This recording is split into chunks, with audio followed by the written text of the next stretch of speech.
नमस्कार, देवभूमि के दंगल में आप सभी का स्वागत है। मैं हूं आपके साथ यशी शुक्ला और आज देवभूमि के दंगल में हम बात करेंगे केदारनाथ के वास्ते देवभूमि के रास्ते।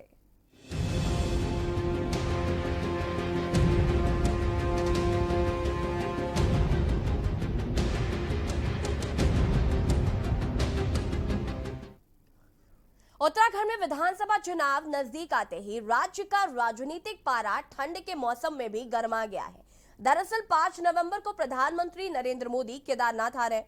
पीएम मोदी केदारनाथ में बाबा केदार के दर्शन करने के साथ ही केदारपुरी में करीब 400 करोड़ की योजनाओं का लोकार्पण और शिलान्यास करेंगे। वहीं 30 अक्टूबर को केंद्रीय गृह मंत्री अमित शाह देहरादून में जनसभा कर उत्तराखंड का सियासी पारा चढ़ाएंगे। साथ ही चुनाव की तैयारियों को रफ्तार देने के लिए कोर कमेटी की बैठक भी लेंगे।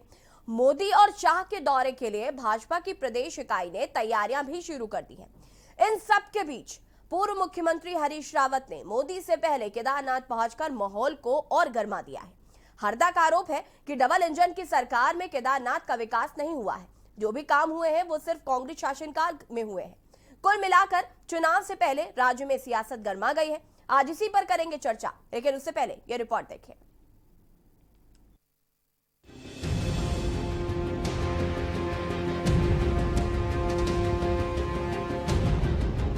उत्तराखंड में विधानसभा चुनाव नजदीक आते ही राज्य में सियासत गर्मा गई है।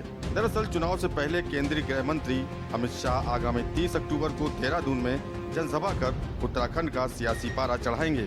भाजपा की प्रदेश इकाई ने प्रधानमंत्री मोदी और केंद्रीय गृह मंत्री के दौरों के मद्देनजर तैयारियां शुरू कर दी हैं। इस संबंध में आज भाजपा की बैठक भी हुई, जिसमें कार्यक्रम की रूपरेखा पर मंथन किया गया। कैबिनेट मंत्री बंशीधर भगत ने बताया कि अमित शाह एक और जहां सहकारिता विभाग की महत्वाकांक्षी योजना मुख्यमंत्री घसियारी योजना की शुरुआत करेंगे, साथ ही विशाल चुनावी जनसभा को भी संबोधित करेंगे, जिसमें 1 लाख से ज्यादा लोगों की रैली भी निकाली जाएगी। वहीं विपक्ष ने अमित शाह के दौरे पर तंज कसा है।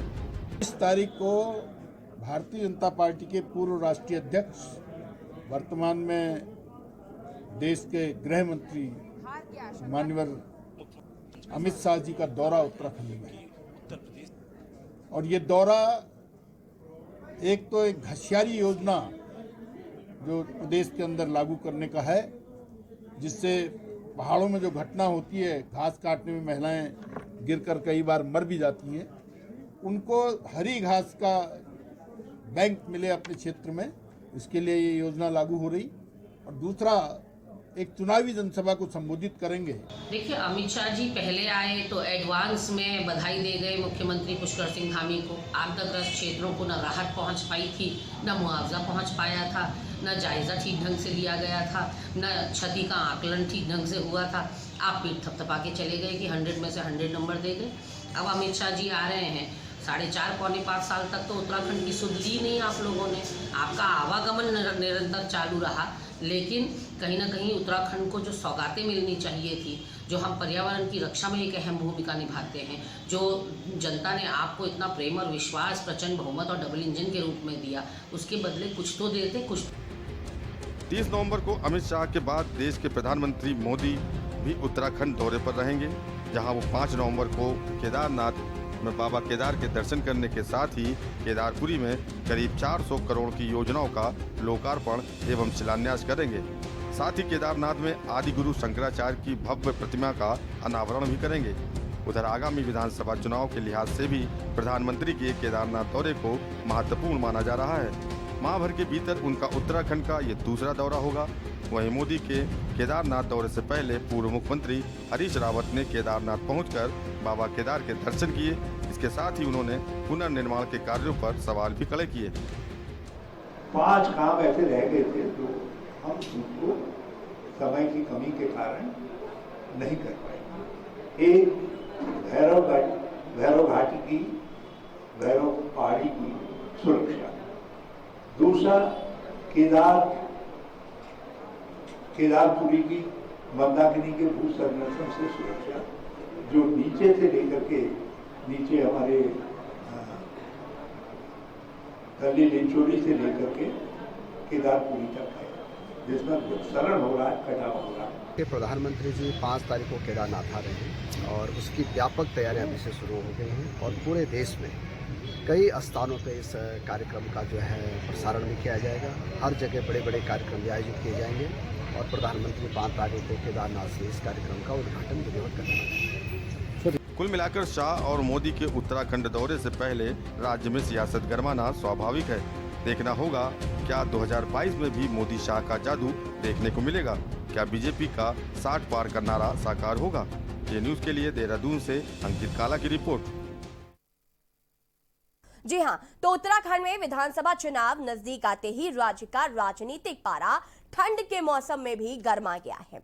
चुनाव से पहले कल जिस तरीके से पूर्व मुख्यमंत्री हरीश रावत बाबा केदार के दर्शन करने पहुंचे थे और उसके बाद उन्होंने सरकार पर जमकर निशाना भी साधा। उन्होंने कहा कि केदारनाथ का पुनर्निर्माण का कार्य कांग्रेस के शासनकाल में जितना हुआ था उसके बाद से वहां कोई काम नहीं हुआ है। अगर हम सरकार की बात करें तो सरकार लगातार ये दावे करती आई है कि केदारनाथ का पुनर्निर्माण का कार्य लगातार जारी है और केदारनाथ का भव्य रूप उसे दिया जा रहा है और तमाम जो वहां पर दिक्कतें थी उनको भी ठीक किया जा रहा है। इस तरीके के दावे सरकार द्वारा किया जा रहा है। विपक्ष लगातार हमलावर हो रहा है। गृह मंत्री अमित शाह भी उत्तराखंड के दौरे पर हैं और देहरादून पहुंचेंगे वो वहां पर और रैली को संबोधित भी करेंगे। तो कहीं ना कहीं सियासी पारा जो है वो चढ़ा हुआ है। राजनीति जो है वो भी अपनी चरम पर है, चूंकि 2022 में चुनाव होने हैं और हर कोई कोशिश कर रहा है कि 2022 में सत्ता वो हासिल कर सके। तो कहीं ना कहीं ये राजनीतिक दौरे भी हो रहे हैं और इसके तमाम सियासी मायने भी निकाले जा रहे हैं। आज हम इसी पर चर्चा करेंगे। हमारे साथ मेहमान भी जुड़ चुके हैं, उनसे आपका परिचय करा देते हैं। हमारे साथ उमा सिसोदिया जी जुड़ चुके हैं आम आदमी पार्टी से। हमारे साथ हीरा सिंह बिष्ट जी जुड़ चुके हैं जो कि पूर्व कैबिनेट मंत्री हैं कांग्रेस से। बहुत बहुत स्वागत है आपका। हमारे साथ संतोष त्रिवेदी जी तीर्थ पुरोहित केदारनाथ धाम से जुड़ चुके हैं। आप सभी का बहुत बहुत स्वागत है। और सबसे पहले उमा जी मैं आपसे शुरुआत करूंगी, चूंकि मैंने आपको अभी सुना और आपने कहा है कि पिछले कई समय से इन लोगों ने यहाँ पर रुख नहीं किया। किसी तरीके की जो जनता ने विश्वास जताया था वो उस विश्वास पर कहीं खरे नहीं उतर पा रहे हैं और लगातार जो पुनर्निर्माण के वादे दावे किए जा रहे हैं उनको भी आपको लगता है कि वहां पर नहीं हो रहा है। आवाज आ रही है मेरी? जी उमा जी अपनी बात को पूरा करिए। देखिए, पिछले 4.5 पौने 5 साल में जिस तरीके से बीजेपी ने कार्य किया है, सिर्फ मुख्यमंत्रियों की अदला बदली के सिवा ये मुख्यमंत्री हटाकर इसको 100 दिन के लिए 100 दिन के बाद अब धामी जी के लिए, धामी जी को युवा मुख्यमंत्री कहकर प्रचारित किया जा रहा है और तमाम जो है सबने पूरी जनता ने देखा है और जनता किस तरीके से पिछले 4.5 साल में उत्तराखंड की जनता त्रस्त हो रही है। ये आप देख सकते हैं कि लगातार हमारे यहाँ उपनल वाले बच्चे हों, चाहे डीएलएड वाले बच्चे हों, चाहे भोजन माताएं हों, चाहे फार्मासिस्ट हों, लगातार पूरा उत्तराखंड आंदोलनरत है और उत्तराखंड को तो बल्कि एक तरह से धरना प्रदेश भी कहा जाने लगा है। तो ऐसे में मोदी जी या अमित शाह जी का केदारनाथ आना, वहां पर पूजा करना, प्रार्थना करना और उसके बाद अपने चुनावी जो तैयारियां हैं उनको आगे जाके उनको देखना, ये सिर्फ और सिर्फ जो हिंदुत्ववादी राजनीति जो बीजेपी की है सिर्फ वही है। केदारनाथ आप आइए, केदारनाथ हमारे आराध्य है, सभी के आराध्य हैं, चाहे कांग्रेस है बीजेपी, हर हिंदू के क्या हर देशवासी के आराध्य हमारे भगवान केदारनाथ हैं। वहां पर आप आइए, बिल्कुल सही बात है, लेकिन इस चीज को आप अपने हिंदू के साथ जोड़ेंगे, हमारी भावनाओं को भड़काने की कोशिश करेंगे, जनता के बीच में हिंदू मुस्लिम की खाई को लेकर आने की कोशिश करेंगे, तो ये बहुत दुर्भाग्यपूर्ण पॉलिसी जो है वो बीजेपी की है और इसका खामियाजा पूरे देश को भुगतना पड़ता है। हम यहाँ पर ना स्कूल की बात करते हैं, ना शिक्षा, ना स्वास्थ्य की बात करते हैं, ना बेरोजगारी की बात करते हैं, ना जो तमाम मुद्दे जो उत्तराखंड के हैं वो सारे नेपथ्य में चले जाते हैं और सिर्फ एक मुद्दा रह जाता है मीडिया के पास भी, लोगों के पास भी बात करने का कि मोदी जी और योगी जी और या जो अमित शाह जी हैं वो केदारनाथ आए हैं। मैं सिंपल समझती हूँ कि अगर आपने काम किया है, अगर पिछले 4.5 साल में बीजेपी की सरकार ने काम किया है तो आपको हिंदुत्व की राजनीति करने की आवश्यकता ही नहीं पड़ेगी। आप जनता के बीच में जाइए और कहिए कि अगर मैंने काम किया है तो मुझे वोट दीजिए, अगर मैंने काम नहीं किया तो मुझे वोट मत दीजिए। जिस तरह से केजरीवाल जी ने डंके की चोट पे 2020 के चुनाव में बोला था, पूरे मीडिया के सामने बोला, जनता के सामने बोला, काम किया है तो वोट पर दीजिए, मुझे वोट दीजिए। लेकिन होता क्या है कि सिर्फ और सिर्फ जनता को मुद्दों से ध्यान भटकाने की राजनीति बीजेपी बीजेपी की आज तक रही है। मैं शुभकामनाएं बीजेपी के साथ हैं कि आप बिल्कुल आप आइए और अपने चुनावी जो सफर है आप उसका आगाज कीजिए। जो रणभेरी 2022 की बच चुकी है और लेकिन जनता है ये सब जानती है, पब्लिक सब जानती है कि किस तरीके से जनता का सिर्फ जो मूल मुद्दे, जो मूल प्रश्न उत्तराखंड के हैं उनका ध्यान भटकाने की कोशिश केदारनाथ की यात्राएं हैं। जी, हमारे साथ हीरा सिंह बिजभी जुड़े हुए हैं। हीरा सिंह जी, मैं आपसे जानना चाहूंगी, प्रधानमंत्री नरेंद्र मोदी 5 नवंबर को आ रहे हैं, लेकिन उससे ठीक पहले जिस तरीके से कल हरीश रावत केदारनाथ पहुंचे और वहां पर उन्होंने बताया कि पुनर्निर्माण कार्य जो है वो सिर्फ कांग्रेस के शासनकाल में हुआ है, भाजपा की सरकार में कोई काम नहीं किया गया है। साथ ही साथ देवस्थानम बोर्ड को लेकर भी वो लगातार कहते आए हैं कि अगर उनकी सरकार बनती है तो सबसे पहले काम जो वो करेंगे वो देवस्थानम बोर्ड को भंग करने का करेंगे। निश्चित रूप से माननीय हरीश रावत जी ने ठीक ही कहा है कि केदार घाटी में जो आपदा आई थी कांग्रेस शासन में, उस पर वार युद्ध स्तर पर वहां काम हुआ और जो काम हुआ वही हुआ। बीजेपी ने 4.5 साल में केवल कुछ नहीं किया। आप हमारे क्या पूरे देश के जो आराध्य हैं भगवान शिव की धरती में आए, हम उनका स्वागत करते हैं, यहाँ आशीर्वाद लेने आए, बल्कि इससे दूर अपनी सस्ती लोकप्रियता के लिए मोदी जी के, मुझे याद है पिछले टाइम उस गुफा में अंदर बैठकर जो पूजा कर रहे थे और टीवी से पूरे देश में संदेश दे रहे थे, धार्मिक भावना के आपके निहित प्रार्थना होती, आशीर्वाद लेने आ गए तो टीवी कैमरे कैसे अलाउ कर दिए वहां पर। तो ये प्रचार के लिए कुछ भी सीमा तक जा सकते हैं मोदी जी और बीजेपी के लोग। इन्हें उत्तराखंड से लेने देना कुछ नहीं है।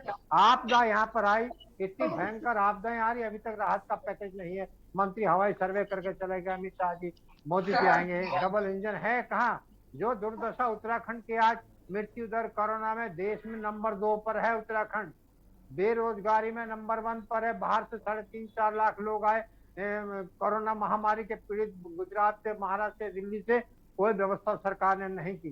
रोज धरने प्रदर्शन यहाँ पर हो रहे, आंगनबाड़ी आशाएं, कर्मचारी पुरानी पेंशन बहाल करने को, एसी का लाभ लेने को, लेकिन कोई सुविधा नहीं, कोई अस्पताल नहीं बना, कहीं वेंटिलेटर नहीं है, कहीं कुछ नहीं है। तो पहाड़ों का ऐसा, पहाड़ से पलायन हो रहा है उसे रोकने को, क्योंकि अस्पताल नहीं है, स्कूलों की व्यवस्था ठीक नहीं है, पुल नहीं है, सड़कें नहीं, राहत आपदा में कुछ नहीं हो रहा। केवल दिखाने के लिए, देवभूमि आशीर्वाद के लिए और धार्मिक भावनाओं को पूरे देश में संदेश के बड़े हम भगवान शिव के भक्त हैं, बद्रीनाथ के दर्शन करेंगे, ये करेंगे, ये दिखाने की चीजें नहीं है, ये व्यक्तिगत चीजें। आपकी आस्था, हम सम्मान करते हैं उस आस्था को, रखो आप लोग, लेकिन पूरे देश में एक संदेश देने और उत्तराखंड को देने के लिए कुछ नहीं आप पे। अभी आप दौरा किया, 10,000 करोड़ के पैकेज ही घोषित कर देते, जितनी आपदा आ रही, कितने लोग तबाह हो गए, 100 से अधिक लोग मर गए, कितने घर बर्बाद हो गए। आप क्या करना चाह रहे? प्रदेश में केवल सरकार बदलना और मंत्रियों का परीक्षण करने के लिए प्रदेश बना है क्या? आप ये बताइए, कितने रोजगार दिए? जो सिडकुल की स्थापना हुई तिवारी जी के टाइम पे, जब 3.5 लाख लोग रोजगार मिला था, वो इंडस्ट्री पॉलिसी आपकी बंद है। वो बेरोजगार के लोग तड़प रहे हैं, आप अस्पतालों की दुर्दशा है, शिक्षा और स्वास्थ्य की बहुत दुर्दशा है। रोज धरने प्रदर्शन, आंगनबाड़ी आशाएं मानदेय मांग रही, आप उनको नहीं दे रहे, उनका उपयोग आपने किया, बहुत योगदान रहा कोरोना महामारी में, आपने उनको नहीं दिया। तो पहाड़ खाली होते जा रहे हैं, पहाड़ मकान गांव के गांव गिरते जा रहे हैं, सड़कें आप बना देंगे, जब आदमी रहेंगे तो क्या करेंगे? आप उनको पलायन रोकने क्या करें? आपने को व्यवस्था करें, उनको आप संरक्षण दें। आप कितने हजार का पैकेज यहाँ पर देना चाह रहे हैं? ये कुछ नहीं है। और यहाँ बस मुख्यमंत्री वैसे ही मुख्यमंत्री हो गए, जो दिल्ली कहेगा वही होगा, दिल्ली में जो प्रधानमंत्री अमित शाह कहेंगे वही होगा, बाकी कैबिनेट का कुछ पता नहीं है। इसी तरह उत्तराखंड में किसी कैबिनेट का मंत्री कोई अधिकार नहीं है, और मंत्री की आपसी रंजिश एक दूसरे के खिलाफ। एक मंत्री ने कहा कि मैं 5 साल में रंजना सृजन रहा, मैं मंत्री रहा, लेकिन मुझे काम नहीं करने दिया गया। ये उत्तराखंड का असली इतिहास वर्णन किया एक मंत्री ने। मैं कहना चाहता कि सार्वजनिक रूप से किया गया, एक दूसरे की आलोचना में लग रहे, एक दूसरे की टांग है, लेकिन विकास की जो कांग्रेस ने किया था, जो तिवारी के टाइम पर आधारशिला रखी थी, जो कांग्रेस ने बढ़ाया, उससे 0 शून्य ये उपलब्धि अपनी बता दे। कोई टेक्निकल कॉलेज, कोई पॉलिटेक्निक, कोई इंजीनियरिंग कॉलेज, कोई अस्पताल, कोई बड़ा हेल्थ ब्रिज, ये सारे क्या करना चाह रहे हैं? जो प्लान है आपकी, आप जनता को कब तक ठगेंगे उत्तराखंड को? यहाँ लोगों की आस्था है कि विश्वास के साथ आपको पार्लियामेंट की सीटें दी, आपने इतना अधिक बहुमत आया उत्तराखंड सरकार में, इतना बहुमत आपका ऐतिहासिक बहुमत दिया, लेकिन क्या है? निराशा, हताशा, वही पलायन, वही बेरोजगारी, वही महंगाई चरम सीमा पर है, वही अत्याचार, वही अनाचार, वही बलात्कार, ये सारी सीमाएं आप पर हैं। आपने इस प्रदेश को दिया क्या 5 साल में? कोई इतिहास तो बताओ, कितने इंजीनियरिंग कॉलेज, कितने अस्पताल, कितने दूसरे व्यवस्थाएं करी आपने? कुछ नहीं, इसमें समय व्यतीत कर दिया आपने, केवल जनता को ठगा है और धार्मिक भावना फैलाकर अब जनता को उत्तराखंड के मुंह पर आकर के डबल इंजन, वो कहाँ गया डबल इंजन, ना सिंगल इंजन है ना डबल इंजन है, ऐसा मजाक उत्तराखंड न करो। ये देवभूमि का इतना अपने हित में ही स्वार्थ के लिए इसका दुरुपयोग न करो। भगवान सब देख रहा है, हमें भरोसा निश्चित रूप से आने वाला समय बीजेपी के लिए बहुत ही दुखदायी होगा, उनके लिए होना हो, लेकिन प्रदेश के लिए और देश के लिए तो उन्होंने पूरा दुखदायी कर दिया। आज भी मोदी जी चिल्ला चिल्ला कर खत्म हो रहे कि हमने 100 करोड़ को इंजेक्शन लगवा दिए, 100 करोड़ कोविड इंजेक्शन लगा दिए। आप तीन दिन से आप यही रख रहे हैं। आपने कितनी बेरोजगारी फैले, कितने करोड़ का ये नहीं है, महंगाई चरम सीमा पर जारी, ये नहीं देख रहे, कितने उद्योग बंद हो गए ये नहीं देख रहे। रोज अभी ऑर्डिनेंस फैक्ट्री से निकाल दिए 100 लोग, आपने एसपी बंद कर दी जो कंप्यूटर असेंबलिंग का काम करती जो लाभ की फैक्ट्री है। तो उत्तराखंड से तो उद्योग बंद हो रहे जा रहे, जो लाभ के थे वो भी जा रहे हैं, जो कंसेशन इनको कांग्रेस सरकार ने दिए थे उनको उपभोग करके जा रहे हैं, लेकिन सरकार मौन है। सरकार वो कहते हैं कि हमने तो कोविड के लिए 2-2 बार हमसे चंदा लिया। कहाँ 500 करोड़ उत्तराखंड में कोविड का चंदा खर्चा, कहाँ 9,000 करोड़ का चंदा जो मोदी जी ने चुनाव में खर्च करने का दिया। अरे विकास का काम करो, हम चाहते हैं कुछ कहने का तो हो, ये इतिहास बताया कि इन्होंने किया क्या। शून्य है, निराशाजनक इतिहास रहा। चुनाव में जाए, जनता दिखा देगी, जनता सब देख रही। ठीक है हेरा जी, अब ये तो लेकिन 2022 का वक्त ही बताएगा कि जनता को क्या लगता है। चर्चा हम इसी पर करेंगे, आप सभी हमारे साथ बने रहिए। बात हम आज कर रहे हैं जिस तरीके से केदारनाथ के दर्शन के लिए कल हरीश रावत पहुंचे थे। प्रधानमंत्री नरेंद्र मोदी भी 5 नवंबर को केदारनाथ के दर्शन करने के लिए पहुंच रहे हैं। सियासी पारा उत्तराखंड में चढ़ता ही जा रहा है। फिलहाल वक्त हो गया एक छोटे से ब्रेक का, जल्द हाजिर होते हैं।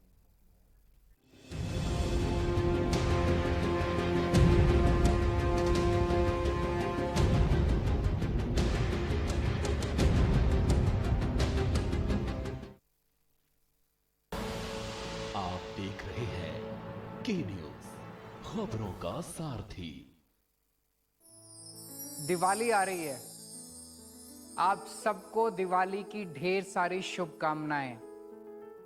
हम सब दिल्लीवासी मिलके भगवान राम का स्वागत करेंगे, पर पटाखे नहीं बजाने, प्रदूषण नहीं करना। हम सब 2 करोड़ दिल्लीवासी मिलके एक साथ दिवाली पूजन करेंगे। मैं अपने कैबिनेट मंत्रियों के साथ दिवाली वाले दिन शाम 7 बजे पूजन करूंगा। इसका सीधा प्रसारण होगा। आप सब भी मेरे साथ अपने अपने घरों में पूजा करना। तो आइए साथ मिलकर दिवाली मनाएं, भगवान राम का आशीर्वाद लें। हमारी दिल्ली पे हमेशा राम जी की कृपा बनी रहे। जय श्री राम।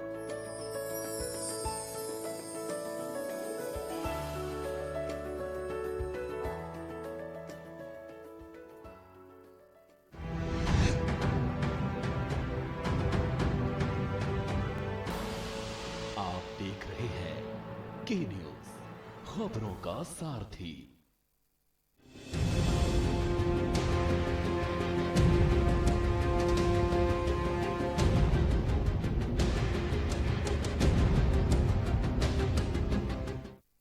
ब्रेक के बाद एक बार फिर से आप सभी का स्वागत है।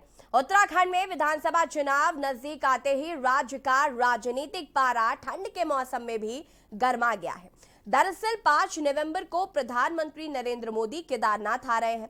पीएम मोदी केदारनाथ में बाबा केदार के दर्शन करने के साथ ही केदारपुरी में करीब 400 करोड़ की योजनाओं का लोकार्पण और शिलान्यास करेंगे। वहीं 30 अक्टूबर को केंद्रीय गृह मंत्री अमित शाह देहरादून में जनसभा कर उत्तराखंड का सियासी पारा चढ़ाएंगे। साथ ही चुनाव की तैयारियों को रफ्तार भी देंगे।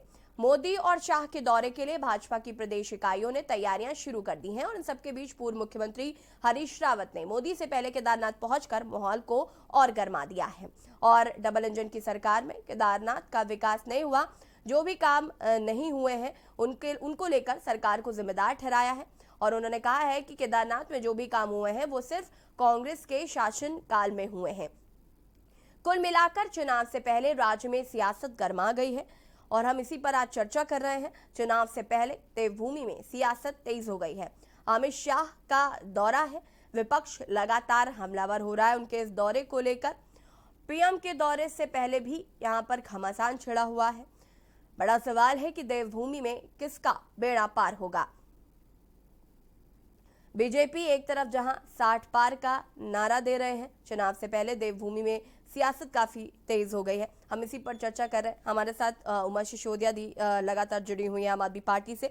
उमा जी, मेरा सवाल आपसे, अभी आपने यहाँ पर हीरा सिंह बिष्ट जी को भी सुना, वो कहीं ना कहीं भाजपा को जिम्मेदार ठहरा रही है और भाजपा कहीं ना कहीं कांग्रेस को लगातार जिम्मेदार ठहराती आई है, लेकिन आपका हमेशा ये मानना रहा है कि भाजपा और कांग्रेस हमेशा एक ही रहे हैं। इसमें मैं सीधा सा जो उत्तराखंड में जो आज की परिस्थिति है, आप ये देखिए कि हरक सिंह रावत जी या जो उनके साथ जो उनका एक जो गुट है वो 8-9 विधायकों का, वो उसने आज पूरे प्रदेश की राजनीति को अपने चारों तरफ घूमने के लिए मजबूर कर रखा है जी। बीजेपी उनको रोकने की पूरी कोशिश में है, कांग्रेस पार्टी चाहती है कि वो आ जाए। यहाँ एक बहुत ही हास्यास्पद सा बयान एक सामने आता है कि विपदा के टाइम तो सांप और नेवले एक साथ तैर जाते हैं। तो इस तरह की जो राजनीति है, आप ये समझिए कि कांग्रेस में बीजेपी और बीजेपी में कांग्रेस, ये समझना ही बड़ा मुश्किल है कि कांग्रेस कहाँ है और बीजेपी कहाँ है। वही चेहरे वहां पर नजर आते हैं, वही चेहरे वहां पर नजर आते हैं, उन्हीं चेहरों को इधर से उधर लेने की जो कोशिशें हैं वो दोनों पार्टियों की हैं। एक रोकने की कोशिश कर रहा है, एक लेने की कोशिश कर रहा है। तो ये सिंपल सा एक उदाहरण जनता के सामने है कि कांग्रेस और बीजेपी उत्तराखंड में दो अलग अलग आइडेंटिटी नहीं है। कांग्रेस और बीजेपी दोनों एक ही हैं, दोनों एक ही थैले के चट्टे बट्टे हैं। 5 साल आप खाइए, आप लूटिए, हम आपको कुछ नहीं कहेंगे। अगले 5 साल हमारी सरकार आने दीजिए, तब हम लूटेंगे और आप हमें कुछ मत कहिएगा। जब भी चुनाव आते हैं, बड़े बड़े घोटालों की बात की जाती है कि हमारी सरकार आएगी तो घोटाले खोले जाएंगे और जो फाइल्स हैं उनको निकाला जाएगा। और हरीश रावत जी ने ये घोटाला किया, उसने ये घोटाला किया, उसने ये घोटाला किया। वो बहुत सारी बातें होती हैं घोटालों के बारे में, बहुत सारी चीजें होती हैं। लेकिन जब सरकार बन जाती है, चाहे उसमें कांग्रेस की सरकार हो, वो बीजेपी के घोटाले नहीं खोलेगी। सरकार में आने के बाद किसी नेता को जेल नहीं भेजा जाएगा, किसी नेता की एफआईआर दर्ज नहीं होगी, किसी नेता के ऊपर कोई भी किसी भी तरह की जांच एजेंसी नहीं बिठाई जाएगी। और वही काम कांग्रेस की बीजेपी सरकार के विधायकों के लिए होती है और वही काम बीजेपी वाले जो है कांग्रेस के लिए करते हैं। तो ये जो मिल बांट की जो गठबंधन की जो राजनीति उत्तराखंड में कांग्रेस और बीजेपी के बीच में है, ये वाकई में भूतो न भविष्यति, बड़ा अभूतपूर्व प्रेम है कांग्रेस और बीजेपी दोनों का एक दूसरे के साथ।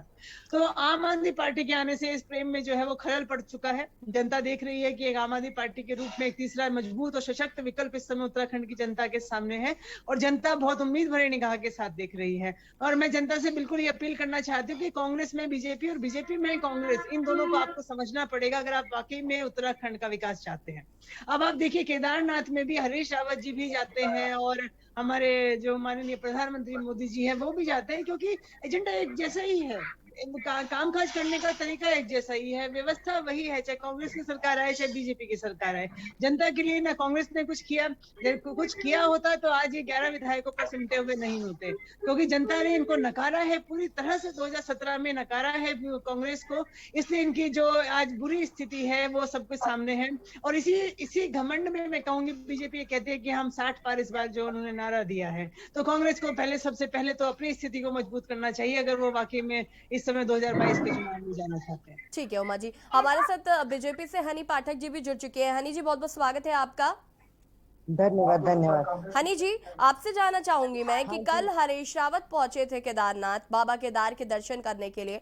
उसके बाद उन्होंने जो प्रेस कॉन्फ्रेंस की और उसमें उन्होंने कहा कि पुनर्निर्माण का केदारनाथ में जो कार्य चल रहा है वो कहीं से भी ठीक नहीं है। उन्होंने कहा है कि हमारे शासनकाल में ही जो कार्य हुआ था बस वही हुआ है और अभी सरकार की तरफ से कोई कार्य नहीं किया गया। सबसे पहले तो इस सवाल का जवाब दीजिए कि जिस तरीके से हरीश रावत ये आरोप लगा रहे हैं एक तरीके से आप पर कि आपने किसी तरीके का कोई काम नहीं किया है। सुन पा रहे हैं? देखिए पहले मेरी बात का जवाब दें। ये जो बहुत देर से हीरा भाई साहब बोले जा रहे हैं, इनकी सोनिया गांधी ने अभी ऐलान किया ना कि उत्तर प्रदेश में हमारी सरकार आई तो इलेक्ट्रिक स्कूटी देंगे और लड़कियों को और भी बहुत कुछ देंगे और अच्छा पैसा देंगे। तो इनको किसने मना किया था? पंजाब और छत्तीसगढ़ राजस्थान में किसी ने हाथ पकड़ लिया था? जहां जहां सरकार में, राज्य सरकार में इनकी सरकार थी जी, मैं गिना दे रही हूँ, अगर हीरा भाई साहब भूल गए तो छत्तीसगढ़, पंजाब, राजस्थान, यहाँ पर क्यों नहीं अभी तक इलेक्ट्रिक स्कूटी बांट दी? यहाँ पर क्यों नहीं अभी तक पैसा दे दिया? यहाँ पर किसी ने हाथ थोड़ी बांध रखा था, वहां पर भी जाकर बांटो। और जो ये कह रहे हैं अगर हमारी यूपी में सरकार के लिए रहा तो हम 40% सीट महिलाओं को देंगे। राजस्थान में कितनी 40% सीट दे दी? छत्तीसगढ़ में कितनी दे दी? पंजाब में कितनी दे दी? पंजाब में तो हस्न ये हो गया कि उठा के भागना पड़ा लुटिया डुबो के इनको। और वहां पे किसको? बाजवा के साथ संगी आदमी को लेके जो साला सेना में हम लोगों के जवानों को जिंदा जला रहे हैं, मार रहे हैं, और यहाँ उत्तराखंड के सपूत मरे जा रहे हैं। वीर गति को प्राप्त हो रहे हैं, हनी जी की आवाज, साथ दे रहे हैं। हनी जी आपकी आवाज हम तक नहीं आ पा रही, आपको फिर से कनेक्ट करने की हम कोशिश करते हैं। हीरा सिंह जी आपसे यहाँ पर सुन रहे हैं, हनी पाठक को लगातार आप पर भी आरोप लगा रही हैं कि आपने अन्य जगह पर ये सारे काम क्यों नहीं किए जो आप चाहते हैं कि भाजपा जहां जहां पर भाजपा शासित राज्य हैं वहां पर ये सारे काम होने चाहिए। मैं ये बहन जी जो कह रही उत्तराखंड के संदर्भ बात है, अगर देश के संदर्भ बात करूंगा तो उत्तराखंड जाएगा। हम 2-4 जिम्मेदारी, क्योंकि उत्तराखंड की बात हो रही है, केंद्र सरकार के और अमित शाह के दौरे की बात हो रही है। नड्डा जी भी आए, निराशाजनक दौरा रहा। उत्तराखंड नया प्रदेश बना, पहाड़ी पर्वत प्रदेश से आर्थिक संकट से जूझ रहा है। इसके संसाधन बढ़ाने के काम करें, अपनी जिम्मेदारी को हमारे नीतिगत, हम सरकार में आए तो कितने प्रतिशत आरक्षण देंगे, कहाँ पर क्या करेंगे, और नीतिगत प्रश्न है। हम पंजाब की बात, यूपी की बात नहीं कर रहे, हम केवल एक समय उत्तराखंड की बात करें। अगर मैं चर्चा करूंगा तो उत्तराखंड छूट जाएगा। बहुत कुछ कहने को है। आज उत्तर देश में 2 करोड़ रोजगार देने, 14 करोड़ लोग बेरोजगार हुए 6 साल में मोदी के टाइम, जो 2 करोड़ रोजगार की बात कर रहे थे। कितने अव्यवस्था फैली, कहाँ पर हमारा जीडीपी कहाँ पर है, महंगाई कहाँ पर चरम सीमा पर जा रही है। आपने देश को दिया क्या? उद्योग बंद कर, देहरादून का बता दूं 4 डिफेंस के कारखाने हैं, सब में गाय भैंसे ग्राउंड में चल रही हैं, ताले लग गया, कंपनी को दे दिया गया, अडानी अंबानी कौन सी कंपनी, 100 लोग परसों निकाल दिए गए यहाँ से। मैं उत्तराखंड की बात कर रहा हूँ। आपने दिया क्या? भ्रष्टाचार की बात आप कर रहे हैं। NH 74 बीजेपी का टाइम का है, हमारा ढांचा भी बीजेपी, अभी जो कर्मकार बोर्ड का है ये बीजेपी के टाइम में बड़े बड़े घोटाले हैं। ऐसा हम बार बार जांच की मांग कर रहे हैं, आप उनको करिए ना। जो जनता का पैसा, जनता की मेहनत का, कमाई का पैसा, विकास काम यहाँ के लोग लगना चाहिए। नहीं है क्या? इस बात को आप झुठला देंगे कि कोरोना में नंबर 2 मृत्यु दर उत्तराखंड में है। ठीक है हीरा जी। संतोष जी हमारे साथ जुड़ चुके हैं। संतोष जी आपका रुख हम करेंगे, फिलहाल यहाँ पर ब्रेक का चूंकि वक्त हो गया है, आप सभी हमारे साथ बने रहिए। बता दें आपको कि चुनाव से पहले शाह का दौरा है, विपक्ष लगातार तंज कस रहा है, और पीएम मोदी का भी आपको बता दें कि 5 नवंबर को केदारनाथ दौरा है, और उत्तराखंड में विधानसभा चुनाव नजदीक आते ही राज्य का राजनीतिक पारा चढ़ा हुआ है। फिलहाल वक्त हो गया एक छोटे से ब्रेक का, चल हाजिर होता है।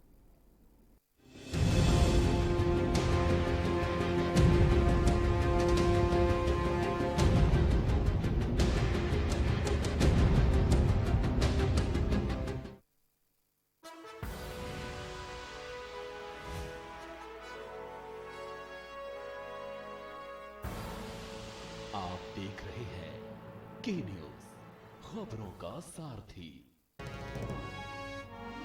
चहुमुखी विकास में अग्रसर सरकार, जनगण मन के हुए सपने अब साकार। अब हम जैसे युवाओं को टेंशन लेने की कोई जरूरत नहीं है, क्योंकि उत्तराखंड सरकार के मुख्यमंत्री स्वरोजगार योजना के जरिए हम युवाओं को रोजगार से जोड़ा जा रहा है। अलग अलग विभागों में चलाई जा रही अन्य रोजगार योजनाओं का लाभ देने के लिए अब एक ही जगह पर कैंप लगाकर सारी औपचारिकताएं पूरी की जा रही है। इसके साथ ही नैनो उद्यम जैसे सिलाई, बुनाई, फल सब्जी विक्रेता, ऐसे लोगों को भी सरकार वित्तीय अनुदान दे रही है। धामी जी की सरकार ने कोरोना काल में प्रभावित हुई भर्ती प्रक्रियाओं में युवकों को बड़ी राहत देते हुए समूह ग और ख के पदों पर आयु सीमा में 1 वर्ष की छूट दी है।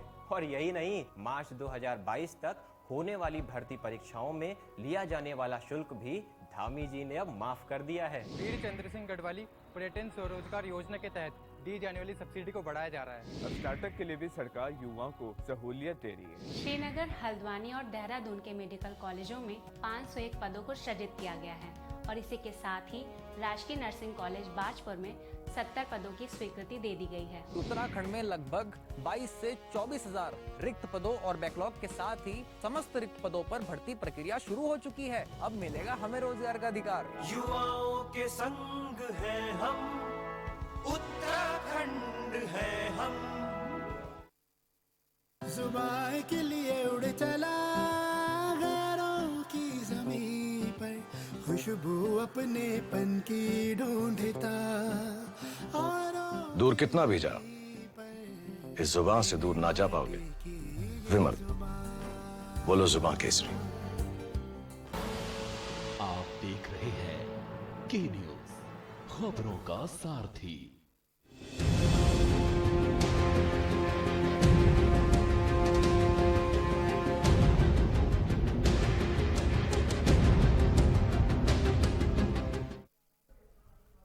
ब्रेक के बाद एक बार फिर से आप सभी का स्वागत है। देवभूमि के दंगल में आज हम बात कर रहे हैं जिस तरीके से उत्तराखंड में दौरा हो रहा है प्रधानमंत्री नरेंद्र मोदी का, चर्चा हम इस पर करेंगे, लेकिन उससे पहले देहरादून से इसी बीच बड़ी खबर आ रही है। रुद्रप्रयाग से खबर, केदारपुरी का मौसम ठंडा हुआ है, कोहरे के साथ ही बर्फबारी शुरू हो गई है। केदारनाथ धाम में जमकर हो रही है बर्फबारी। केदारनाथ में जमकर बर्फबारी हो रही है, साथ ही साथ आपको हम ये तस्वीरें भी दिखा रहे हैं। बर्फबारी की ये तस्वीरें हैं। केदारपुरी का मौसम ठंडा हुआ, आपको बता दें कि बर्फबारी शुरू हो गई है। कोहरे के साथ ही बर्फबारी की ये तस्वीरें हम आपको दिखा रहे हैं। केदारनाथ धाम में जमकर हो रही है बर्फबारी और ये तस्वीरें आप यहाँ पर देख सकते हैं। बर्फबारी शुरू हो गई है। केदार धाम की ये तस्वीरें हैं जहां पर आप देख सकते हैं कि काफी पर्यटक भी मौजूद हैं। ये एक्सक्लूसिव तस्वीरें हम आपको दिखा रहे हैं कि यहाँ पर जो पर्यटक आए हैं, लोग पहुंचे हैं, ये यहाँ पर बर्फबारी का आनंद ले रहे हैं। मौसम यहाँ पर ठंडा हो गया है, कोहरे के साथ ही बर्फबारी शुरू हो गई है। लोग यहाँ पर बर्फबारी का आनंद लेते हुए नजर आ रहे हैं, फोटो खींचते हुए नजर आ रहे हैं। ये तस्वीरें हम आपको दिखा रहे हैं, केदारपुरी की ये तस्वीरें हैं। बाबा केदारनाथ में आपको बता दें कि बर्फबारी शुरू हो गई है और यहाँ पर जो लोग मौजूद हैं वो बर्फबारी का आनंद ले रहे हैं, सेल्फियाँ ले रहे हैं। तस्वीरों में आप देख सकते हैं, एक्सक्लूसिव तस्वीरें हैं ये बाबा केदारपुरी की, जहाँ पर मौसम ठंडा हो गया है, घने कोहरे के साथ ही बर्फबारी शुरू हो गई है। केदारपुरी का मौसम हुआ ठंडा और ये तस्वीरें हम आपको दिखा रहे हैं। केदारनाथ का ये मंदिर आपको यहाँ पर दिख रहा है, बाबा केदार का ये धाम है और यहाँ पर बर्फबारी शुरू हो गई है। जो लोग यहाँ पर मौजूद थे वो बर्फबारी का आनंद ले रहे हैं। एक्सक्लूसिव तस्वीरें आपको हम दिखा रहे हैं। केदारपुरी का मौसम हुआ ठंडा और घने कोहरे के साथ ही बर्फबारी शुरू हो गई है। केदारपुरी का मौसम सुहाना हो गया है। यहाँ पर जो लोग मौजूद थे वो बर्फबारी का आनंद ले रहे हैं। सर, मंजूर सर को थैंक यू बोलना। जय माता। एक्सक्लूसिव तस्वीरें केदारनाथ धाम की, बाबा केदार मंदिर की ये तस्वीरें हैं जहाँ पर आप देख सकते हैं जो लोग मौजूद थे वो बर्फबारी का आनंद ले रहे हैं। घना कोहरा भी आप देख सकते हैं, यहाँ पर कोहरा छाने लगा है, धुंध छाने लगी है और बर्फबारी भी हो रही है। लोग आनंद ले रहे हैं, सेल्फियां ले रहे हैं।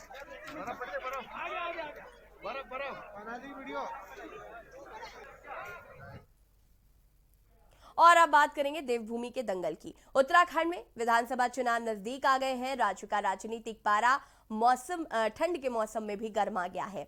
5 नवंबर को प्रधानमंत्री नरेंद्र मोदी केदारनाथ आ रहे हैं। हालांकि जो हम तस्वीरें आपको दिखा रहे हैं, बर्फबारी शुरू हो गई है। ऐसे में प्रधानमंत्री नरेंद्र मोदी भी चूंकि 5 नवंबर को आ रहे हैं, उस दौरान क्या माहौल होगा ये तो देखना होगा। बाबा केदार के दर्शन करने के साथ ही केदारपुरी में आपको बता दें कि प्रधानमंत्री नरेंद्र मोदी 400 करोड़ की योजनाओं का लोकार्पण और शिलान्यास भी करेंगे और 30 अक्टूबर को गृह मंत्री अमित शाह भी देहरादून पहुंच रहे हैं। यहां पर वो जनसभा को संबोधित भी करेंगे, साथ ही साथ चुनाव की तैयारियों को रफ्तार भी देंगे। चूंकि 2022 में चुनाव होने हैं, सभी पार्टियां जो हैं, चाहे वो कांग्रेस हो चाहे वो आम आदमी पार्टी हो, चुनाव की तैयारियों में जुट गई है। हालांकि भाजपा ने 60 पार का नारा दिया है और कहा है कि 60 से ज्यादा सीटें आएंगी। मुख्यमंत्री पुष्कर सिंह धामी के चेहरे पर ही चुनाव लड़ा जाएगा और लगातार मुख्यमंत्री की अगर हम बात करें तो वो भी जनता से मिल रहे हैं और जो तमाम कई ऐसी योजनाएं हैं जो उन्होंने लागू की हैं हाल फिलहाल में। हम चर्चा कर रहे हैं आज इसी पर। हमारे साथ तमाम मेहमान भी लगातार जुड़े हुए हैं।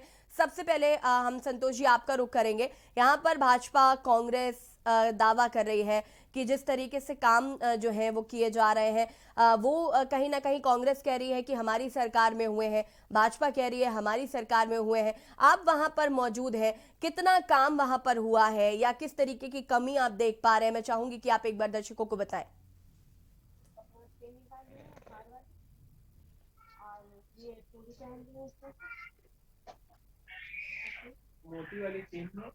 संतोष जी आप सुन पा रहे हैं? हमें एंकर साहिबा, अब इनकी सबकी बात का मैं जवाब दूं क्योंकि मैं रुक जाइए हनी जी, 2 मिनट रुक जाइए। संतोष जी की मैं संतोष जी की बात पहले सुनना चाहूंगी क्योंकि केदारनाथ में इस वक्त क्या काम चल रहा है संतोष जी से बेहतर कोई नहीं बता सकता क्योंकि वो तीर्थ पुरोहित है। संतोष जी आप तक आवाज पहुंच रही है मेरी? संतोष जी तक शायद मेरी आवाज नहीं पहुंच पा रही है, उन्हें कनेक्ट करने की कोशिश करेंगे। हनी जी अब आप अपनी बात को पूरा कर सकते हैं। देखिए, आम आदमी पार्टी की मेरी बहन यहाँ पर बैठी उमा सिसोदिया जी, ये अभी कह रही कि हम लोगों ने कोई कार्य नहीं किया। अभी कुछ समय पूर्व ना दिल्ली में केजरीवाल जी बयान देते नजर आ रहे थे, अयोध्या क्या है, राम मंदिर जैसी कोई चीज होती ही नहीं है। और कल अयोध्या में आकर विश्राम करते हैं, पूजा करते हैं। असल मुझे तो एक चीज ये समझ नहीं आती है, ये जनेऊ पुराण इन लोगों को ठीक चुनाव के समय क्यों याद आता है? और भगवान के दर पर घंटी बजाना है, पूजा करना है, ये चुनाव के दौरान क्यों याद आता है? कल वहां पे चुनाव के दौरान जाते हैं और बोलकर आते हैं कि मैं अयोध्या तक सबका फ्री में एसी का टिकट भी करवाऊंगा, रहने खाने पीने की फ्री में सुविधा भी दिलाऊंगा। मुझे एक बात बताइए, मैं एकदम अपने घर से ठीक हूँ, रहन सहन मेरा ठीक है, मैं कहीं भी एसी टिकट करा के जा सकती हूँ, दर्शन करके आ सकती हूँ। तो मेरे जैसी महिला, मेरे जैसे परिवार को एसी का टिकट देने वाला व्यक्ति होता कौन है? ये क्यों राजस्व का पैसा जो केंद्र का पैसा है, इस तरीके से पैसा क्यों उड़ाते हैं? अभी कुछ दिन पहले राम जैसा कोई व्यक्तित्व ही नहीं है, राम जी कुछ है ही नहीं, और अभी इनको अयोध्या में दर्शन कराना है, तीर्थ यात्रा ये सबकी फ्री में क्यों कराएंगे? मुझे इसका जवाब दे। हर चीज फ्री फ्री फ्री, कोलगेट के साथ टूथब्रश फ्री, लाल दंत मंजन के साथ पेस्ट फ्री, छोटा पाउच फ्री 50 ग्राम का, ये क्या नाटक लगा रखा है? छोटी छोटी पाउचेज में फ्री की दुकान क्यों नहीं खोल देते हैं? मुझे लगता है इससे पहले इनकी लाला की दुकान थी जिसमें ये हर चीज को फ्री में देते थे, वही उपरांत वही ये चला आ रहा है इनका। पहले तो इन्होंने अन्ना हजारे जी को झूठ बोल दिया, उनके पीठ में छुरा घोपा, उनके पीठ में छुरा घोप के लोकपाल बिल। अच्छा हाँ, मैं ये तो बात भूली कि लोकपाल बिल के लिए इतना बड़ा धरना दिया गया था दिल्ली में, और वो लोकपाल बिल जब आज दिल्ली में इनकी खुद की सरकार है, क्या है लोकपाल बिल? अब मैं तो लोकपाल बिल भूल ही गया क्योंकि मैं धरने पर बैठा था सिर्फ अपनी चांदी चमकाने के लिए। मैं क्योंकि राजनीति में आना चाहता था, वही अन्ना हजारे ने इनके लिए ये बयान दिया कि ये 1 नंबर के झूठा व्यक्तित्व का धनी है और एकदम विश्वास लायक व्यक्ति नहीं है। ठीक है अनिल जी। उमा जी कुछ कहना चाहती हैं? मेरी प्यारी छोटी बहन हनी पाठक जी ने जो जो भी आरोप लगाए, हम सहर्ष उन आरोपों को, राजनीति है आप लगाते रहिए। मैं हनी जी से एक चीज पूछना चाहती हूँ, सिंपल एक बहुत छोटा सा सवाल है। 5 किलो आटा दाल चावल की जो किट मोदी किट के नाम से पूरे दुनिया में बांटी जा रही है, क्या वो फ्री नहीं है? गरीब और बीपीएल, देखिए उमा दीदी पढ़ के आई होती, गरीब और बीपीएल कार्ड को। हनी जी मेरी बात सुन, देखिए आपने बोला पहले आप मुझे बात करने दीजिए, आप मुझे अपनी बात निकले, मैं पूरा बयान देकर जाऊंगी। हाँ हनी जी प्लीज आप मुझे मेरी बात पूरी करने दीजिए। तो वो जो फ्री के नाम पे जो आटा चावल की जो किट जो बांटी जा रही है, बड़े बड़े होर्डिंग पोस्टर लगाकर फ्री करके बांटी जा रही है, उस पे बीजेपी की प्रवक्ता को क्या कहना है? अगर हमने बिजली फ्री की बात करी तो खुद बीजेपी की सरकार कहती है कि जब हम सत्ता में आएंगे तो हम बिजली फ्री करेंगे। ठीक है, तीसरी बात आप मुझे सुनने दीजिए। तीसरी बात, अगर मुख्यमंत्री केजरीवाल दिल्ली में लोगों को ये कहते हैं कि मैं सही आपको फ्री में तीर्थ यात्रा कराऊंगा, तो मैं नहीं समझती कि इसमें उन्होंने कुछ गलत कहा। और सबसे बड़ी बात ये, हमारा जब दिल्ली में केजरीवाल जी को जो सरकार संभालने के लिए मिली, तब उनका जो बजट था और आज का जो बजट है दिल्ली का, फ्री में देने के बावजूद आज जो दिल्ली का बजट है लगभग दुगना हो गया, लगभग 60,000 करोड़ का बजट आज हमारा है। और जब केजरीवाल जी आए थे तो लगभग 30,000 करोड़ का बजट उनके पास था। जनता की सेवा में जब आप भ्रष्टाचार को खत्म कर देते हैं, तब आप जनता को सही चीजें दे पाते हैं, फ्री में दे पाते हैं, सही तरीके से दे पाते हैं। तो ये कहना कि हम फ्री नहीं करेंगे, आप तो खुद फ्री की राजनीति कर रहे हैं। आप तो 5-5 किलो का सामान फ्री में बांट रहे हैं जनता को। आप उसकी बात कीजिए। मैं जवाब दूं? मैं तो ये बात भूल ही गई थी। कभी कभी विपक्ष हमें याद दिला देता है कि ये बयान भी देना चाहिए था। जैसे अभी इन्होंने मुझे दिलाया याद, गरीब और बीपीएल कार्ड धारकों को जिनकी आमदनी 1.5 लाख 1 लाख रुपए सालाना से कम है ना उमा दीदी, उनको फ्री में दिया जा रहा है, क्योंकि वो लोग घरों में जाकर लोगों के बर्तन मांजते हैं, चूल्हा चौका करते हैं, स्वीपर के काम करते हैं, उनको माली लोगों को दिया जा रहा है फ्री में। उससे आपके पेट में दर्द क्यों हो रहा है? क्योंकि आप लोग को हम लोग जैसे लोगों को फ्री में देना है। आप समझ में नहीं आती। लोग को हम लोग जैसे लोगों को फ्री में देना है। लाला की दुकान चलानी है, लाला की दुकान चलानी है और समझ में नहीं आता देना है। आप लोग को गरीब जनता को। अरे उमा दीदी क्यों पढ़ाई लिखाई करके नहीं आ रहे थे आप? मुझे एक बात बताओ, कल अरविंद केजरीवाल जी ने क्या बोला कि मैं सभी फ्री देने के बावजूद अगर हमारा बजट बढ़ रहा है तो आपको क्यों परेशानी है? आप बजट बढ़ाकर दिखाइए ना उत्तराखंड में, आप भी फ्री दीजिए। हम चैलेंज करते हैं आपको और उसके बाद बजट बढ़ाकर भी दिखाइए। मैं तो मोदी जी का हर बयान अक्षर अक्षर याद जन लोकपाल के बारे में आपने कहा कि आपने बात सुनी जी, जन लोकपाल का जवाब भी सुन लीजिए। जब पहली बार केजरीवाल जी की जब गवर्नमेंट आई हमारे विधायकों के साथ, हमने जन लोकपाल पास करके एलजी को सौंपा हुआ है। एलजी आपके बैठे एलजी साहब को बोलिए यहाँ पर शोर मचाने से कुछ नहीं होगा। जनता सब समझती है। दिल्ली की जनता ने तीसरी बार मुख्यमंत्री को वहाँ पर केजरीवाल जी को चुना है। आपके गृह मंत्री को हमने घर घर पर्चा बांटने के लिए मजबूर कर दिया, उसके बावजूद भी आप नहीं जीत पाए। आप इस फ्रस्ट्रेशन को अपने पास रखिए। जन लोकपाल का आपके पास है। आप अपने जो एलजी साहब उनको बोलिए कि जन लोकपाल के बिल पर साइन क्यों नहीं कर रहे हैं? अब हम पे बात मत डालिए। लोकपाल बिल कहाँ चला गया? लोकपाल बिल कहाँ चला गया? अब वो अरविंद केजरीवाल जो लन्ना हजारे जी के साथ बैठे थे। अरे तो हनी जी आप होमवर्क करके आइए ना, आप होमवर्क करके आइए। जन लोकपाल के बिल तो हमने दे रखा है ना आप लोगों को, एलजी साहब से साइन करवाइए उस पे।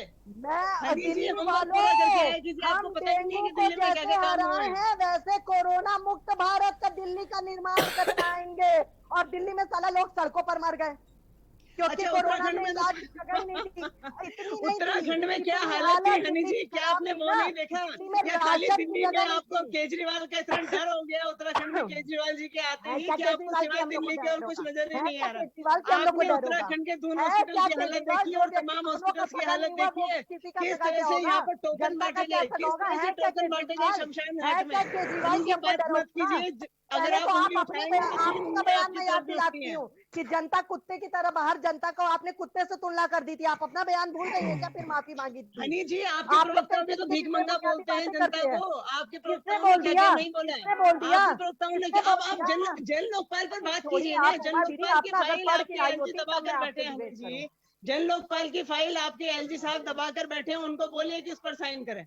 आप उनको बोलिए उन पर साइन करें, क्योंकि अगर लोकपाल पे उन्होंने साइन कर दिए तो कहीं ना कहीं एलजी साहब के पास जाएंगे, इसलिए आप लोग साइन नहीं करवाएंगे। और अगर कहीं दिल्ली में जन लोकपाल का बिल पास हो गया तो जनता पूरे देश में दबाव डालेगी कि जन लोकपाल राज्य में आना चाहिए। अरे आप लोकपाल भर्ती कर दे।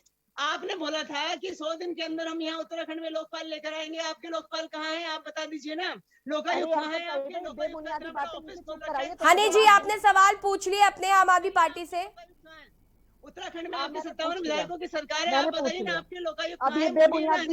ठीक है उमा जी रुक जाइए, उमा जी रुक जाइए, कहाँ है? आप लोकायुक्त लेकर आइए।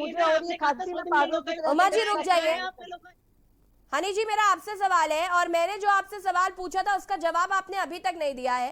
बाबा केदार धाम के दर्शन करने आ रहे हैं प्रधानमंत्री नरेंद्र मोदी जी, और मुझे इस बात का जवाब दीजिए आप कि कल जब हरीश रावत पहुंचे थे वहां पर तो उन्होंने इस बात को स्पष्ट किया था कि वहां पर किसी तरीके का कोई काम नहीं किया जा रहा है। आप बताइए कि वहां पर काम वाकई हो रहा है या नहीं हो रहा है? देखिए हरीश रावत जी की ना एक पुराना भी एक बयान था, जहां तक आपको याद होगा कि वो लालटेन और टॉर्च लेकर गए थे पुनर्निर्माण का कार्य देखने। अगर उन्होंने लालटेन और टॉर्च उस समय जलाई होती ना तो अपनी कमियां देख ली होते और आज कांग्रेस कहीं टिकती। आज 6 लोगों की पार्टी बनकर कांग्रेस नहीं रहती। और आज फिर ये वहां गए, तभी गए जब इनके चुनाव का समय आ रहा है तो इनको याद आ रहा है कि मुझे केदारनाथ में पुनर्निर्माण का कार्य देखे आना। अरे कहीं की इंजीनियर की डिग्री ले लिए हैं क्या? इंजीनियर की डिग्री ले लिए हैं कि इनको पता है कहाँ पुनर्निर्माण के कार्य में कितना सीमेंट, कितना रेत, कितना बजरी यूज होगा? इंजीनियर की डिग्री बिना लिए ही चल दिए हैं और इनके पास इंजीनियर की डिग्री है तो नेतागिरी में कैसे आ गए हैं? मुझे इस बात का भी जवाब दीजिए। लालटेन, दूरबीन और टॉर्च अगर ये अपने समय में लेकर चले होते तो आज इनको ना उस लालटेन से और दूरबीन से दिखाई देता हमारे कार्यकर्ता कहाँ है। आज इन्होंने क्या किया? मेरा बूथ मेरा गौरव नाम की एक प्रथा चला रहे हैं। मुझे एक बात बताइए एंकर साहिबा, आपका के न्यूज बड़ा लोकप्रिय चैनल है, मेरा बूथ सबसे मजबूत, ये हम लोगों की पार्टी के द्वारा चलाया जा रहा कार्य था। एक तो चीटिंग करते हैं, चीटिंग करके पास होने की कोशिश करते हैं। चीटिंग करने वाला व्यक्ति बहुत देर तक पास नहीं हो पाता है, क्योंकि आगे वाला व्यक्ति अगर चिट फेंकेगा नहीं ना तो पीछे वाला कॉपी करेगा नहीं, और टीचर ने अगर पकड़ लिया तो कान खींच के उठाकर बाहर फेंकती है। तो जनता भी यही करेगी, कान खींच के उठाकर बाहर फेंकेगी इनको। ये कहीं नजर नहीं आएगा, क्योंकि आज इनको याद आ रहा है मेरा बूथ मेरा गौरव, क्योंकि इन्होंने हमसे चीटिंग करी है। मेरा बूथ सबसे मजबूत है। चलिए ठीक है हनी जी। संतोष जी, आपको आवाज आ रही है हमारी? हाँ जी, हाँ जी। संतोष जी, मैं आपसे जानना चाहती हूँ, कांग्रेस दावा कर रही है कि पुनर्निर्माण का कार्य जो है वो उनके शासनकाल में हुआ, भाजपा दावा कर रही है कि उनके शासनकाल में अच्छा कार्य हो रहा है। आप बेहतर बता पाएंगे मुझे कि वहां पर कितना काम अभी तक हुआ है और हो रहा है आगे, या इससे पहले कौन सी सरकार में काम हुआ था, क्योंकि जो दावे किए जा रहे हैं उस हिसाब से। ओम नमः शिवाय। जय केदारनाथ में जनता के धन का दुरुपयोग के अलावा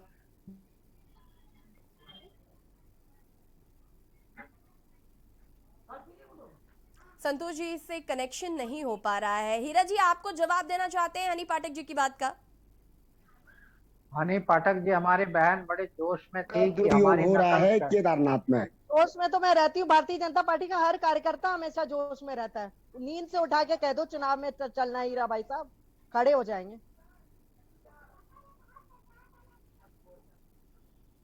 हमारे स्वामी जी कुछ कह रहे थे, अभी बीच में फिर डिस्कनेक्ट हो गया उनका मैटर जी। उत्तराखंड में हमारी बहन कह रहे थे कि कांग्रेस हमारी नकल कर रही है, जो हमने किया उसको देख रहे, अपने को कुछ नहीं देखती।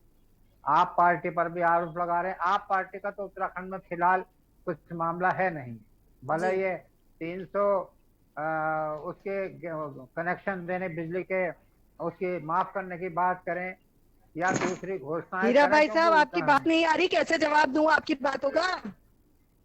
हेलो हेलो हनी जी, आपको हाँ जी, हीरा जी की साहब, आवाज शायद नहीं आ रही होगी, लेकिन हीरा जी की आवाज यहाँ तक क्लियर आ रही है। हीरा जी, अपनी बात को पूरा करिए।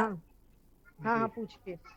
हाँ, मैं ये कह रहा था कि जो आरोप हमारे ऊपर लग रहे हैं, ये नया काम उत्तराखंड में करके दिखाएं। हरीश राव जी केदार घाटी के सबका अधिकार है, देवभूमि है, सबका स्वागत करती है, सबका सम्मान करती है। मोदी जी आ रहे, हम उनका भी सम्मान करेंगे, आभार व्यक्त करेंगे। देवभूमि में धन्यवाद। देवभूमि में आकर यहाँ से आशीर्वाद लेकर आपको देश को चला रहे हैं, लेकिन आपने देवभूमि का जो आशीर्वाद लिया है, देवभूमि का कर्ज तो कुछ तो उतारो। कुछ तो यहाँ पर देवभूमि देवस्थानम बोर्ड को बना दिया आपने, तीर्थ पुरोहितों का अधिकार छीन लिए। हीरा जी, मैं आपको यहाँ पर रोकना चाहूंगी, चूंकि ब्रेक का वक्त हो रहा है, आपकी बात को मैं आगे सुनूंगी। फिलहाल आज हम बात कर रहे हैं जिस तरीके से केदार धाम में प्रधानमंत्री नरेंद्र मोदी भी आ रहे हैं, सियासी जो पारा है वो भी लगातार चढ़ता जा रहा है। चर्चा हम इसी पर कर रहे हैं, वक्त हो गया है एक छोटे से ब्रेक का, जल्द हाजिर होता है।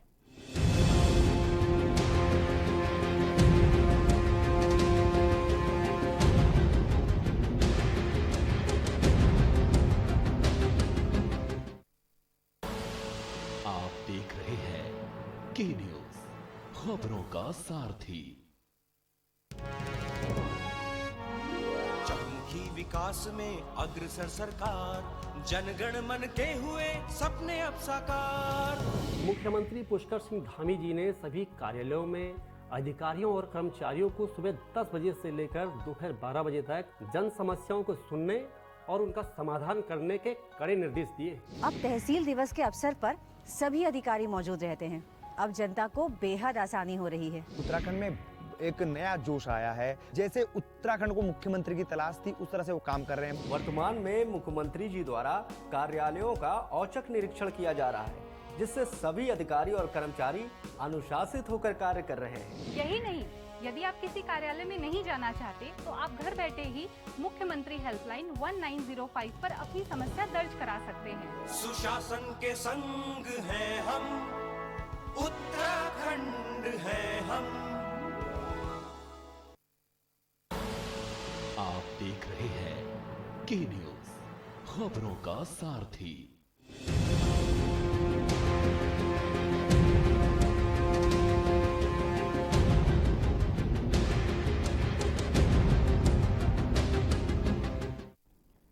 ब्रेक के बाद एक बार फिर से आप सभी का स्वागत है और आज हम बात कर रहे हैं जिस तरीके से केदारनाथ धाम में प्रधानमंत्री नरेंद्र मोदी 5 नवंबर को आ रहे हैं।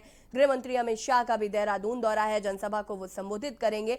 ऐसे में कहीं ना कहीं ये बात तो तय है कि भाजपा की तरफ से चुनावी तैयारियां काफी जोरों शोरों पर की जा रही हैं। चर्चा हम इसी पर कर रहे हैं, हमारे साथ मेहमान जुड़े हुए हैं और सीधे हीरा सिंह बिष्ट का हम रुख करेंगे। हीरा जी, अपनी बात को पूरा कर सकते हैं आप?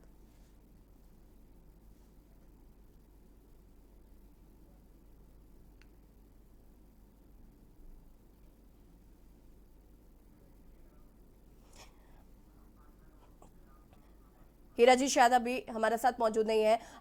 हनी जी, मैं आपसे जानना चाहती हूँ कि जिस तरीके से लगातार आरोप कहीं ना कहीं लग ही रहे हैं, लेकिन उससे पहले मुझे इस बात का जवाब दीजिए आप कि अभी बंसीधर भगत जी का एक बयान सामने आया था जिसमें उन्होंने कहा था कि 1 लाख लोग जनसभा में शामिल होंगे। ऐसे में चर्चा को आगे बढ़ाएंगे, लेकिन इसी बीच सीधे आपको लखनऊ ले चलते हैं जहां पर मुख्यमंत्री योगी आदित्यनाथ क्या कुछ कह रहे हैं, सुन लेते हैं। प्रदेश के नवसर्जित